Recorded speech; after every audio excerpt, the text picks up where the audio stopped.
اصل میں یہ بڑی عجیب بات ہے، اور اگر انسان کو یہ بات سمجھ آ جائے تو اسے بڑی آسانی ہو جاتی ہے۔ انسان کی زندگی میں کئی اسٹیج زمانے ہیں، اور ہر انسان کی زندگی میں یہ اسٹیج آتی ہیں، مختلف زمانے آتے ہیں۔ مثلاً ایک طالب علم امتحان دے چکا ہے اور ابھی اس کا رزلٹ نہیں آیا۔ اس کو جب داتا صاحب رحمۃ اللہ کے مزار پہ دیکھا گیا تو کیا وہ وہاں عرفان لینے آیا تھا؟ نہیں، وہ رزلٹ کے لیے آیا تھا۔ تو یہ ایک زمانہ ہے۔ اسی طرح اگر ایک ماں باپ جس کے بیٹے کی شادی ہونے والی تھی وہ داتا صاحب رحمۃ اللہ کے پاس آیا تو کیا وہ عرفان لینے آیا تھا؟ نہیں، وہ بیٹے کی شادی کے لیے آیا تھا۔ ایک غریب آدمی بھی آیا جو پریشان تھا، اس نے کہا یا گنج بخش، اس کا مطلب تھا پیسے دے دیں۔ اور ایک اور آدمی آیا جو یہ ساری اسٹیج درجے گزار آیا ہے، اس کا پرابلم اور ہے، وہ عرفان کے لیے آیا ہے۔ جب بابا فرید صاحب رحمۃ اللہ یہاں تشریف لائیں گے تو یہ اور ہی مقام ہوگا۔ خواجہ صاحب رحمۃ اللہ جب داتا صاحب رحمۃ اللہ علیہ کے پاس آئیں گے تو پھر وہ بڑی دور سے یہاں آ کر چلا کریں گے، تو ان کے لیے اور ہی عرفان ہے۔ اس لیے انہوں نے کہا گنج بخشے فیض عالم مظہر نور خدا، تو یہ اور طرح کے عرفان کی بات ہے۔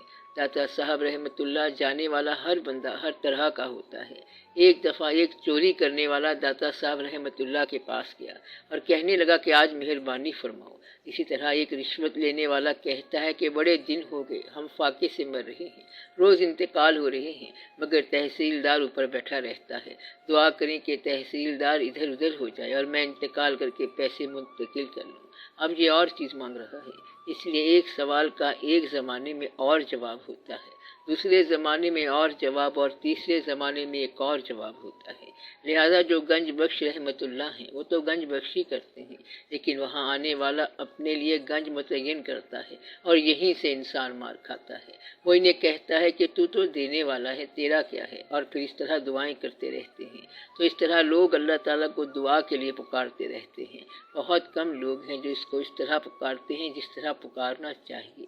اگر آپ کا سوال سچا ہے تو جواب بھی سچا ہوگا، اور اگر آپ جھوٹ میں ہیں تو جواب اسی طرح ہوگا۔ اب یہ دیکھیں کہ آپ کس حالت میں بیٹھے ہیں۔ پہلے اپنی حالت دیکھو اور پھر سوال یا جواب کو پہچانو، پھر پتہ چلے گا کہ آپ کس حالت میں ہیں اور جواب صحیح ہے یا غلط ہے۔ جب آپ صادق ہو جائیں گے، سچ بولنے کا فیصلہ کر لیں گے، تو پھر جو سوال ہوگا وہ ٹھیک ہوگا اور جو بھی جواب ہوگا وہ ٹھیک ہوگا۔ اس کا مطلب یہ ہے کہ سائل کے یا سوال کرنے والے کے ذہنی اور روحانی درجات کے مطابق جواب کی اہمیت بنتی ہے۔ ایک بیمار آدمی ایک درویش کے پاس گیا اور بڑا مشکل سوال کر دیا۔ درویش نے اسے کچھ کھلا دیا، اس نے کھایا اور ٹھیک ہو گیا۔ اب یہ درویش کا ایک اور ہی درجہ ہے، اور یہ درجہ ہے ماہیت اشیاء سے صفات پیدا کر دینا۔ بات سمجھ آئی؟ ایسے بھی درویش آئے کہ کھٹے سے کھٹاس نکال دی اور میٹھے سے مٹھاس نکال دی، تو وہ یہ سارے واقعات کر سکتے ہیں۔ جب وہ کچھ کہتے ہیں تو اس چیز میں اور صفت پیدا ہو جاتی ہے، تو کسی شے کو حکم دینے والا اس شے کی صفت کو اس سے الگ کر سکتا ہے۔ ایک آدمی ایک درویش کے پاس گیا کہ مجھے فلاں شخص پر شک ہے کہ وہ میری چوری کرے گا۔ انہوں نے کہا اس شخص کو چوکیدار بنا دو، اس پر اعتماد کرو اور اعتبار کرو۔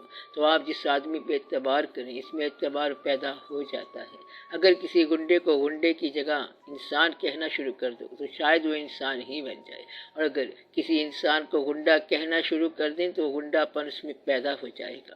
اگر کسی پر شک کریں تو عام طور پر وہ شخص برا ہو جاتا ہے، اور یقین کرنے سے عام طور پر لوگ اصلاح میں آ جاتے ہیں۔ اگر کسی پہ اعتبار کیا اور اسے کہا کہ جاؤ ہمیں اعتبار ہے تو وہ تقریباً ٹھیک ہو جاتا ہے۔ گناہ اللہ کے حکم کے خلاف عمل کا نام ہے۔ ماں باپ گناہ سے منع کرتے ہیں، مولوی صاحب بھی گناہ سے منع کرتے ہیں۔ انہوں نے اس طرح سختی سے منع کیا جیسا کہ منع کرنے کا حق تھا۔ اب گناہ اگر ہو گیا تو یہ ماں باپ کی یا مولوی صاحب کی حکم عدولی گنی جائے گی۔ اصل میں گناہ کیا ہے؟ اللہ کی حکم عدولی۔ بچے کے ذہن میں کیا ڈر ہوتا ہے کہ یہ ابا جان نے منع کیا ہے۔ اب ماں باپ جو ہیں وہ اللہ کی طرف سے ذمہ دار بن جاتے ہیں کہ وہ بچے کو روکیں۔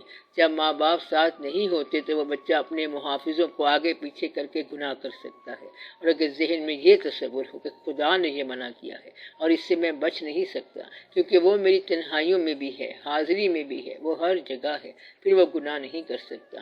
اس طرح ایک کمزور آدمی بڑا مضبوط ہو جاتا ہے۔ جو یہ بات سمجھ جائے وہ تو پھر بادشاہ ہے۔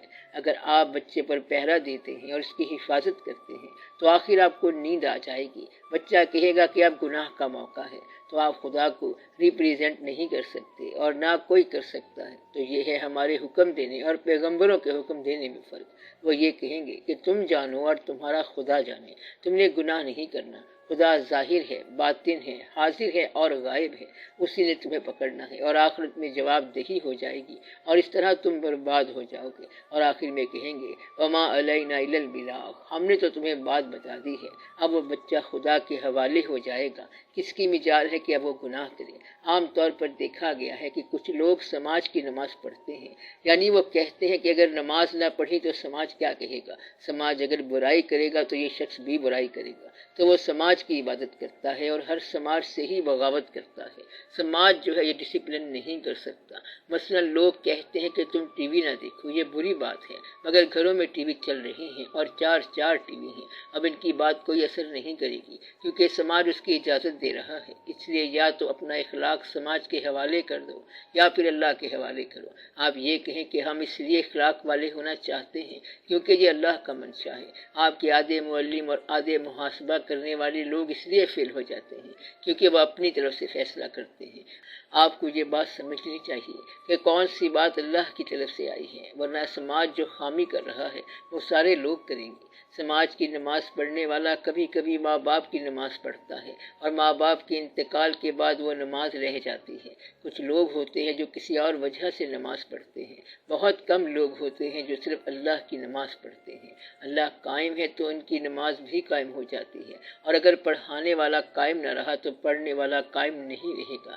لہٰذا نماز پڑھانے والا اللہ ہی کو ہونا چاہیے۔ پڑھنے والی صرف اللہ کی نماز ہوتی ہے۔ تو جب تک اللہ ہے اس کی نماز پڑھتے رہو گے۔ اگر ابا جان کے حکم سے نماز شروع کی تھی تو وہ تو کل کو اس دنیا سے چلے جائیں گے اور پھر نماز بھی رہ جائے گی۔ یہ نہ کہنا کہ ابا جان کہتے تھے نماز پڑھو، بڑا مارتے تھے، اس طرح نماز کی عادت بن گئی۔ مگر عادت کی نماز، شریعت کی نماز، سماج کی نماز اور ضرورت کی نماز الگ الگ ہے۔ ضرورت کی نماز والا دعا مانگے گا، بار بار دعا مانگے گا، 10 دعائیں نامنظور ہو گئیں تو پھر دعا شروع۔ اس طرح وہ اللہ سے ہر چیز ہی مانگتا جاتا ہے، یہ بھی دے وہ بھی دے، پھر دعا مانگے گا کہ یا اللہ مجھے کار دے، مجھے نہیں دیتا تو اس سے چھین لے، یا مجھے اندھا کر دے کہ میں کار ہی نہ دیکھوں۔ تو ایسے لوگوں کا مدعا یہ ہوتا ہے کہ اگر مجھے حاصل نہیں تو لوگوں کو بھی حاصل نہ ہو۔ اگر آپ اپنے کام اللہ کے سپرد کر دو تو اللہ کی طرف سے کام جاری رہیں گے۔ تو درمیان میں جو معلم ہوتے ہیں وہ ہیں اساتذہ، ماں باپ، قاضی، ملا اور پیر صاحب۔ پیر صاحب عام طور پر رعایت کرتے ہیں، کیا رعایت کرتے ہیں کہ وہ انسان کو اس کی غلطی پر سزا نہیں دیتے تاکہ وہ توبہ کر سکے، اور پھر وہ اسے اللہ کے حوالے کر دیتے ہیں۔ تو اپنے آپ کو اپنے حوالے نہ کرو، ڈسپلن کے حوالے نہ کرو۔ اس لیے غور کرنے والی بات یہ ہے کہ آپ کے اندر ہی خیال پیدا ہوتا ہے، سوال پیدا ہوتا ہے اور اسی کے اندر ہی جواب ہوتا ہے۔ انسان اپنے بارے میں فیصلہ کرتے ہوئے کچھ غلطی تو کر سکتا ہے کیونکہ وہ اپنے بارے میں اچھا گمان کرے گا۔